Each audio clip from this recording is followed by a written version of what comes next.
पर माना जाता है कि चंगेज़ खान ने तलवार के जोर पर अपनी सल्तनत को इतना विशाल बनाया, लेकिन ये पूरा सच नहीं है। वो इंसान इससे बहुत ज़्यादा चालाक था।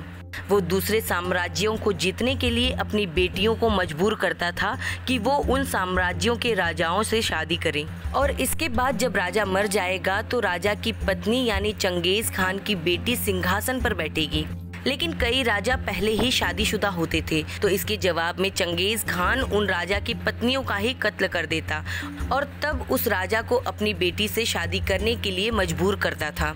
इस तरह वह दूसरे राज्यों को मंगोलिया सल्तनत में शामिल कर लेता था। और सिर्फ इतना ही नहीं, जब भी मंगोलियन आर्मी युद्ध के लिए जाता था तो चंगेज़ खान इस बात का अच्छे से ख्याल रखता था कि लड़ाई के दौरान दूसरे देशों के राजा सबसे आगे रहें, ताकि वो मरने वालों में सबसे पहले शामिल हों और चंगेज़ खान की बेटियां जल्द से जल्द सिंहासन पर बैठें। और इस तरह उसने पृथ्वी के एक बड़े हिस्से को जीत लिया था। चंगेज़ खान ने 1206 से लेकर 1227 के बीच दुनिया के सबसे बड़े हिस्से पर कब्जा कर लिया था, जिसका क्षेत्रफल लगभग 3 करोड़ 30 लाख वर्ग किलोमीटर था।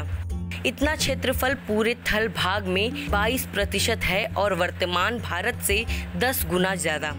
चीन से लेकर बुखारा, समरकंद, रूस, अफगानिस्तान, इराक, ईरान, बुल्गारिया और हंगरी तक चंगेज़ खान का साम्राज्य फैला हुआ था।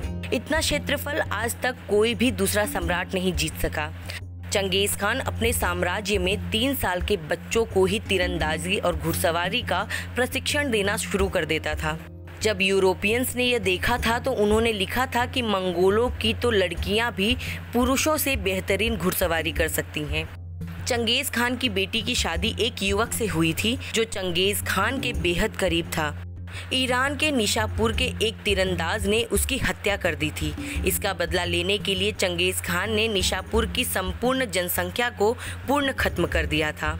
इंसानों की तो बात ही छोड़ दीजिए, उसने निशापुर में एक भी जीवन बचने नहीं दिया। वहाँ के कुत्ते बिल्लियों को भी उसने खत्म कर दिया।